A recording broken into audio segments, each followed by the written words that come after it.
بسم اللہ الرحمن الرحیم۔ السلام علیکم ویورز۔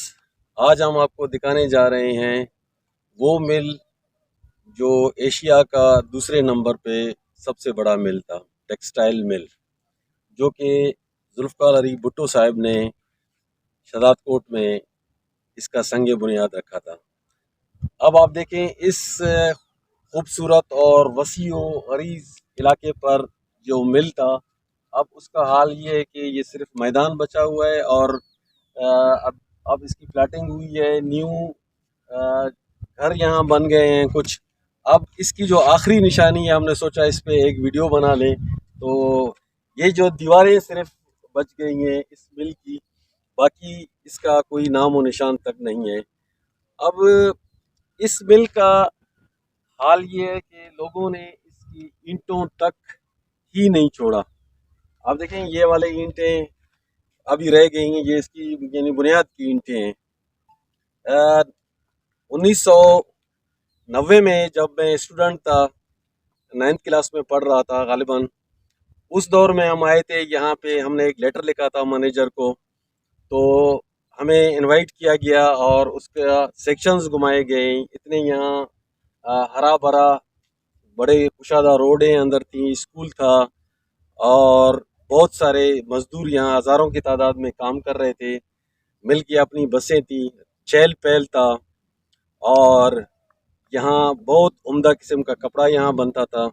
جب ہم یہاں وزٹ کرنے آئے تھے تو اس دور میں اس کا جو کپڑے کا سیکشن ہے وہ بند ہو چکا تھا۔ بہرحال اس کی مشینری موجود تھی، لیکن اس کا جو دھاگا پروڈکشن تھا وہ چل رہا تھا۔ بعد میں اس کی جو مشینری تھا وہ نیلام کیا گیا۔ اس کے بعد اس کا جو دھاگے کا پروڈکشن والا حصہ تھا اس کو بھی نیلام کیا گیا۔ اس کے بعد آہستہ آہستہ اس کی دیواروں تک کی غائب ہو گئے، یعنی اس کی جو ملبہ تھا اس کو بھی یہاں سے مطلب بیچ کے ختم کیا گیا۔ تو ہماری قوم کی حالت یہ ہے کہ پوری دنیا میں قومیں ترقی کرتی ہیں، نئی انڈسٹریز لاتے ہیں اور اپنے لوگوں کو روزگار دیتے ہیں۔ اس کے برعکس ہم اپنے عوام کو صرف انکم سپورٹ کے نام پر بھیک دیتے ہیں۔ اگر اتنی جو بڑی رقم ہم انکم سپورٹ پہ ضائع کر رہے ہیں، لوگوں کو بھیک پہ دے رہے ہیں، خود بھیک لے کے اور اپنے عوام کو بھیک دے رہے ہیں، اگر اس طرح کی جو نا ہم اپنی جو انڈسٹریز ہے ان کا قدر کرتے اور ان کو ہم بڑھاتے، اس سے پروڈکٹ نکالتے اور پوری دنیا میں یہ پروڈکٹ ہماری جاتی، اس کے بعد جو ہے نا یہاں کتنے لوگ برسر روزگار ہوتے۔ اب اس سے صرف یہ نہیں ہے کہ جو لوگ یہاں کام کرتے وہی روزگار ان کو ملتی، کیونکہ ہر شعبے کے سے جو ہے نا بہت سے لوگ اس شعبے پہ جڑے ہوئے ہیں۔ مثال کے طور پر یہاں چند لوگ اس مل پہ کام کر رہے تھے، بلکہ ہزاروں لوگ کام کر رہے تھے۔ ظاہر ہے یہ جو تنخواہ لیتے تھے، ان کی جو تنخواہ سے پھر رکشہ، تانگا اور دکاندار وغیرہ جو ہے نا مستفید ہو رہے تھے۔ پھر اس سے دکانداروں کا جو ہے نا سسٹم چل رہا تھا، باہر سے بہت سارے لوگ یہاں آ رہے تھے کام کے لیے، تو ہوٹلوں کا جو نا کاروبار یہاں بہت اچھا ہو رہا تھا۔ مختلف لوگ مختلف علاقوں سے یہاں آ رہے تھے۔ آج یہاں نہ کوئی ہوٹل رہا، نہ یہاں لوگ رہے، ایک میدان ہو گیا، چند گھر یہاں بن گئے ہیں۔ اب ہم اپنی قومی چیزوں کا جو نا اس طرح قدر کر رہے ہیں کہ نیا تو ہم نہیں لگا رہے ہیں، جو ہمارے پاس پرانا تھا ہم ان کو بھی ختم کر چکے ہیں۔ آئیے ہم اس مل سے بالکل متصل ساتھ میں جو ہے نا ریلوے ٹریک کو دیکھتے ہیں۔ میرا کیمرہ مین اگر آپ کو دکھا دیں،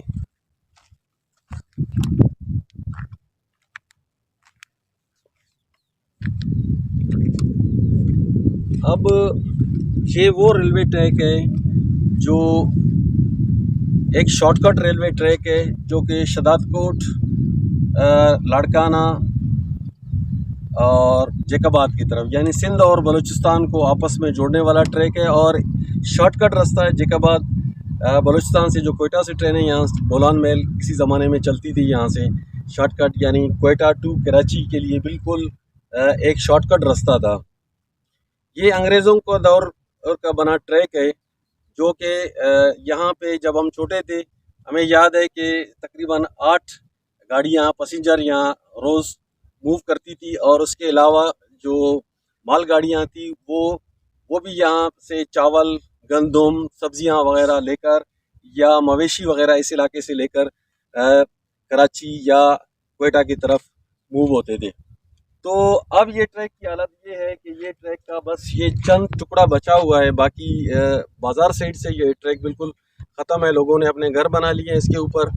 یہ 2010 کا سیلاب کے بعد اس کی حالت یہ ہے، بعد میں اس کی منظوری ہونے کی کافی کوششیں کی گئی، لیکن ٹرانسپورٹروں نے اس کو ہونے نہیں دیا، کیونکہ ہمارے مافیاز ایسے ہیں جو ہمارے قومی خزانوں کو لوٹتے بھی ہیں اور ان کو ختم کر دیتے ہیں۔ اب اندازہ لگائیں، ایک ٹرین جو کہ کئی ٹن سامان لے کر جاتی ہے اور بہت سارے لوگ جو ہے نا اس سے سفر کرتے ہیں اور بڑے آسانی سفر ہوتا ہے، ان کا آسان سفر ہوتا ہے، لیکن وہ خسارہ کرتا ہے، اور جو ایک معمولی جو ہے نا ٹرک لیتے ہیں یا ایک وین لیتے ہیں، وہ چند سالوں کے بعد ان کے پاس بہت سارے جو ہے نا ٹرانسپورٹ ہوتا ہے، اور اگر کوئی ایک 10 ویلر لے لیتا ہے، چند سالوں کے بعد آپ دیکھیں کہ وہ اس کی کمائی سے 3-4 اور لے لیتا ہے۔ لیکن اتنی بڑی جو ہماری قومی چیزیں ہیں یا قومی ٹرانسپورٹ ہے ہماری، وہ دن پہ دن بند ہوتے جا رہا ہے۔ آپ دیکھیں اس ٹریک کو بند ہونے سے کتنے لوگ جو ہے نا بے روزگار ہو گئے، یعنی ایک پولیس سے لے کر ایک اعلیٰ افسر تک یہاں لوگ بے روزگار ہوئے ہیں۔ اب اس طرح جو ہے نا ہماری جو قومی جو چیزیں ہیں وہ بند ہو جائیں تو زیادہ بہتر ہے کہ ان کو پرائیویٹ دیا جاتا۔ اگر اس کو پرائیویٹ کیا جاتا تو آج اس کی حالت یہ نہیں ہوتی۔ اب اس کی جو ہے نا رہی صحیح جو ٹریکس ہیں، یہ آپ تھوڑا سا نیچے دکھائیں کہ یہ نچلے والے جو ہے نا لوگوں نے اس کی جو لوہے ہیں وہ بھی نکال چکے ہیں۔ اب یہ ٹکڑا اس لیے ابھی تک سیو ہے کہ آس پاس یہاں پہ پولیس کی چوکی ہے، اس وجہ سے لوگ جو ہے نا یہ ٹکڑا نہیں لے جا رہے ہیں۔ ہو سکتا ہے یہ خود گل کے ختم ہو کے یہاں جو ہے نا کروڑوں روپے کا جو یہ ٹریک ہے یہ سارا ضائع ہو جائے گا۔ تو ہماری حالت یہ ہے، ہم کسی بھی چیز کو ترقی کرنے کے بجائے اس کو ختم کر دیتے ہیں، اور بڑے افسوس اور دکھ سے کہنا پڑتا ہے کہ ہماری قومی جو خزانے ہیں یا ہماری جو قومی اثاثے ہیں وہ دن پہ دن بڑھنے کے بجائے ختم ہوتے جا رہے ہیں۔ آخر ہم کس طرف جا رہے ہیں؟ تو اس طرف تھوڑا سا عوام کو ہی سوچنا ہے، ہمارے لیڈرز کبھی بھی اس طرف نہیں سوچیں گے۔ ہم نے خود سوچنا ہے کہ کیونکہ ہمیں ہی اس ٹریک پہ چلنا تھا، اور ہم جب یہاں سے یہ ٹرین چلتی تھی تو ہمیں یاد ہے اس کا کرایہ اس ٹائم 6 روپے تھا، تو لوگ پولیس کو 2 روپے دے کر جو ہے نا اس پہ سفر کرتے تھے۔ اسی طرح باقی بھی چیزیں اس طرح ہوتی رہیں، اور آخر کار ایک یہ ہوا، اس کا انجام یہ ہوا کہ یہ آج ختم ہو گیا۔ تو اس طرح ہم اپنے ملک کے ساتھ کریں گے تو مستقبل میں ہمارا کیا ہوگا وہ اللہ ہی جانے، اور آپ خود زیادہ بہتر جان سکتے ہیں۔ آج کے لیے اتنا، اللہ حافظ۔